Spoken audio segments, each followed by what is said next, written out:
नमस्कार दोस्तों, मेरे चैनल एचएल कहानी का सागर में आपका बहुत बहुत स्वागत है। तो आज की हमारी कहानी है अनोखा तलाक। तो चलिए अब हम शुरू करते हैं।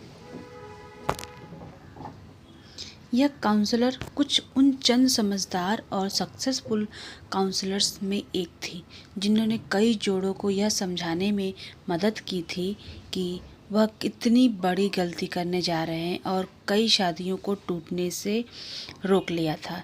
इस मीटिंग में आने वाले सभी कपल्स के दिमाग में यही चल रहा था कि उनके घर के बड़े बुजुर्ग जिस बात को नहीं रोक पा रहे थे उसे रोकने के लिए ये मीटिंग की शुरुआत होते ही काउंसलर ने कहा, मैं आपको वही सारी बातें रिपीट नहीं करूंगी जो आपने अपने दोस्तों, रिश्तेदारों या अपने शुभचिंतकों से सुन रखी होगी।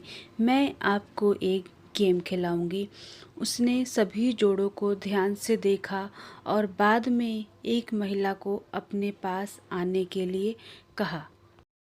जब वो महिला उसके पास आई तो उसे एक चॉक देकर पास वाले ब्लैक बोर्ड पर अपने सबसे करीब 25 लोगों के नाम लिखने के लिए कहा। महिला ने सबसे पहले अपने बेटे का, फिर माँ का, बाप का, बाद में रिश्तेदारों, दोस्तों और सहकर्मियों के नाम को लिखने के बाद 25वां नाम अपने पति का लिखा। अपना नाम जब सबके बाद लिखा तो उस महिला के पति को तो खुद भी वहाँ हाजिर था बहुत बुरा लगा।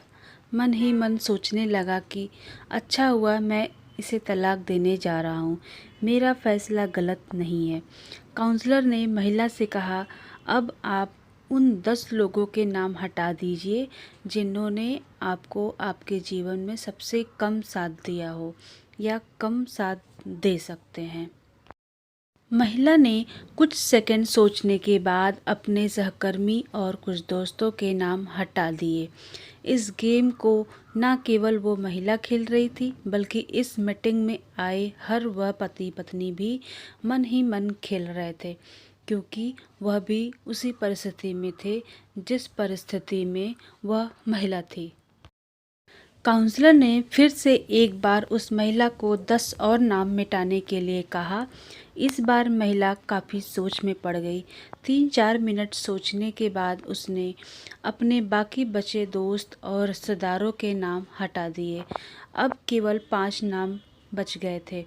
उसमें उसके माँ बाप और 2 बच्चों के नाम के साथ उसके पति का भी नाम था। हर कोई यह देखकर हैरान था कि सबसे आखिर में अपने पति का नाम लिखने के बाद भी उस महिला ने दोनों बार जब 10-10 नाम को मिटाने के लिए कहा गया तो उसमें अपने पति के नाम को नहीं मिटाया। काउंसलर ने अब उस महिला की तरफ देखा और बोली, आपको 2 नाम और मिटाने होंगे। महिला अब दुविधा में थी। वह काउंसलर की तरफ ऐसे देख रही थी जैसे कह रही हो कि अब कि मेरे साथ ऐसा जुल्म मत करो। काफ़ी समय लेने के बाद जब महिला ने 2 नाम मिटाए तो उसकी आंखों में आंसू थे, क्योंकि वो नाम उसके माता पिता के थे। मीटिंग में आए सभी लोग इस घटना को बड़े ध्यान से देख रहे थे। उन्हें हर बार आश्चर्य हो रहा था, लेकिन इस बार कुछ ज़्यादा ही हुआ, क्योंकि सब मान रहे थे कि जब साथ देने की बात हो तो कोई भी व्यक्ति अपने माँ बाप का नाम नहीं हटा सकता। काउंसलर यहीं पर नहीं रुकी। उसने अब महिला से कहा कि एक आखिरी बार 2 और नाम मिटा दीजिए। महिला की हालत ऐसी हो गई जैसे कोई उसे सज़ा दे रहा हो। अब की बार उसने काउंसलर से मना कर दिया कि वह अब इस गेम को और ज़्यादा नहीं खेल सकती। काउंसलर ने उसे समझाया कि आपको सिर्फ नाम मिटाने हैं और यह एक गेम है, इससे ज़्यादा और कुछ नहीं है। जैसे तैसे काउंसलर ने उस महिला को 2 और नाम मिटाने के लिए मना लिया। कांपते हुए हाथों से महिला ने जब अपने दोनों बच्चों का नाम मिटाया तो वह फूट फूट कर रोने लगी। उस महिला के पति के साथ साथ वहाँ आए सभी लोग दंग रह गए। वहाँ आए सभी लोगों का यही सोचना था कि चाहे कुछ भी हो जाए तो महिला बच्चों का नाम नहीं मिटा सकती। काउंसलर ने उस महिला को अपनी जगह पर जाकर बैठने के लिए कहा। काउंसलर ने वहां आए सभी जोड़ों की तरफ ध्यान से देखा जो उतने ही दुखी थे जितनी कि ये महिला थी। काउंसलर ने उन सभी से पूछा कि महिला ने ऐसा क्यों किया। कोई भी उस सवाल का जवाब दे नहीं पा रहा था या देना नहीं चाहता था। अंत में काउंसलर ने उसी महिला को खड़े होने के लिए कहा और उसी से ऐसा करने का कारण पूछा। महिला बोली, चाहे अभी मेरे और मेरे पति के बीच में कुछ प्रॉब्लम चल रही है, लेकिन जब साथ देने की बारी आती है तब वह हमेशा मेरे साथ खड़े रहते हैं। मेरे माँ बाप बूढ़े हो चुके हैं और वह कितने दिन मेरे साथ रहेंगे मैं नहीं जानती। मेरे बच्चे बड़े होने के बाद हमेशा मेरे साथ रहेंगे इसकी कोई गारंटी नहीं है। लेकिन हमारे बीच इतना कुछ होने के बाद भी मेरे पति ने मुझसे कहा कि वह अलग होने के बाद भी जब भी कोई ज़रूरत होगी तब मेरा साथ दूंगा। महिला बोली, हम पता नहीं क्यों तलाक तक पहुंच गए। आज इस गेम को खेलते हुए मुझे रियलाइज़ हुआ कि हम दोनों के बीच ऐसी कोई बड़ी समस्या हुई ही नहीं है। वह तो बस हम दोनों गुस्से में थे और कोई भी झुकना नहीं चाहता था, इसलिए मैंने सबका नाम मिटा दिया, लेकिन अपने पति का नाम नहीं मिटाया।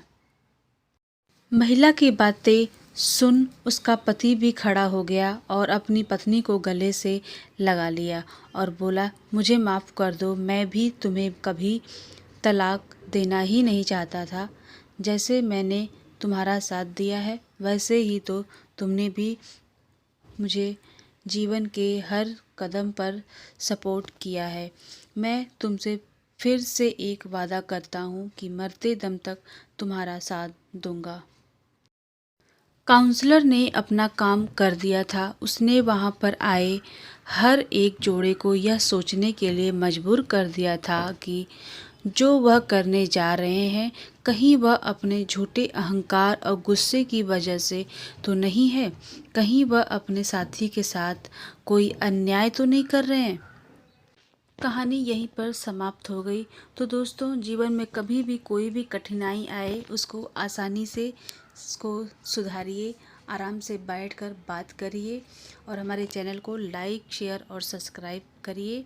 अब मिलते हैं अब दूसरी कहानी में।